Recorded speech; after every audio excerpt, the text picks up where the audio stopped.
మెంతి కూరతో ఎప్పుడు చేసే పప్పు కాకుండా ఇలా పచ్చడి చేశారంటే ఆకుకూరని ఇష్టపడని వాళ్ళు కూడా చక్కగా ఇష్టపడి చాలా ఇష్టంగా తింటారండి. చాలా రుచిగా ఉంటుంది ఈ మెంతి కూర పచ్చడి. దీన్ని ఎలా తయారు చేయాలో చూసేద్దామా?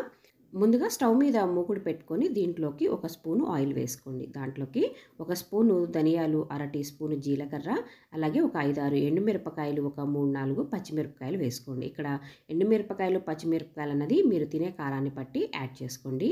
ఇవి బాగా వేగిన తర్వాత దీంట్లోకి ఒక స్పూను నువ్వుల్ని యాడ్ చేసుకోండి. నేను ఇక్కడ తెల్ల నువ్వులు వేసుకున్నాను. నువ్వులు వేసిన తర్వాత ఎక్కువసేపు వేయించాల్సిన పని లేదు, అవి చిట్పట్లాడిపోతాయి.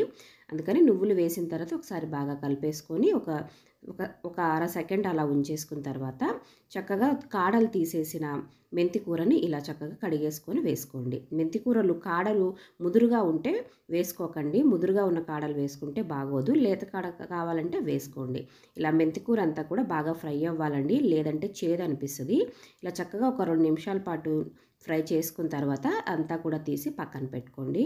ఇప్పుడు అదే ప్యాన్లోకి ఇంకొక స్పూన్ ఆయిల్ వేసుకొని ఒక 2 టమాటోల్ని ఇలా ముక్కలుగా కట్ చేసి వేసుకోండి. అలాగే ఒక 4, 5 వెల్లుల్లి రెమ్మలు, కాస్త చింతపండుని కూడా వేసుకోండి. ఇలా వేసుకొని టమాటో అంతా కూడా సాఫ్ట్గా అయ్యే వరకు ఇలా మగ్గించుకోవాలి. చింతపండు అన్నది చూసి వేసుకోండి. మీరు ఆల్రెడీ టమాటో వేసుకున్నారు కాబట్టి పులుపు తినేదాన్ని బట్టి చింతపండుని యాడ్ చేసుకోండి. ఇలా చక్కగా టమాటో మగ్గిన తర్వాత దీన్ని కూడా తీసేసి పక్కన పెట్టుకోండి. ఇది చల్లారనివ్వండి. ఈ లోపల మనం ముందుగా ఫ్రై చేసి పెట్టుకున్నాం కదా, వాటిని ఉప్పు వేసేసుకొని ఇలా గ్రైండ్ చేసుకోండి. ఇలా కచ్చా పచ్చాగానే గ్రైండ్ చేసుకోండి. ఇలా గ్రైండ్ చేసుకున్న తర్వాత ఫ్రై చేసుకున్న టమాటోలను కూడా దీంట్లోకి యాడ్ చేసుకోండి. చూడండి, ఇలా దీన్ని కోర్సుగా ఇలా గ్రైండ్ చేసుకోండి. చాలా బాగుంటుందండి ఈ పచ్చడి. దీంట్లోకి మనకి చేదైతే ఏమీ అనిపించదు. ఒకవేళ మీకు కావాలి అనుకుంటే ఒక అర టీ స్పూను మీరు బెల్లంని వేసుకుంటా టేస్ట్ బాగానే ఉంటుంది. ఇలా అంతా కూడా గ్రైండ్ చేసుకొని పక్కన పెట్టుకున్న తర్వాత ఇలా పోపు వేసుకొని పోపుని ఆ పచ్చడిలో కలిపేసుకోండి. ఇలా కలిపేసుకున్న తర్వాత ఒక అర నిమిషం పాటు ఇదంతా కూడా కలుపుకుంటూ కాస్త ఫ్రై చేసుకోండి. మరీ ఎక్కువగా కుక్ చేయకండి, డ్రైగా అయిపోయినట్లు అనిపిస్తుంది. అందుకని ఒక అర నిమిషం పాటు ఇలా చక్కగా కుక్ చేసుకున్న తర్వాత స్టవ్ ఆఫ్ చేసుకోండి. నేనైతే బెల్లాన్ని యాడ్ చేయలేదండి.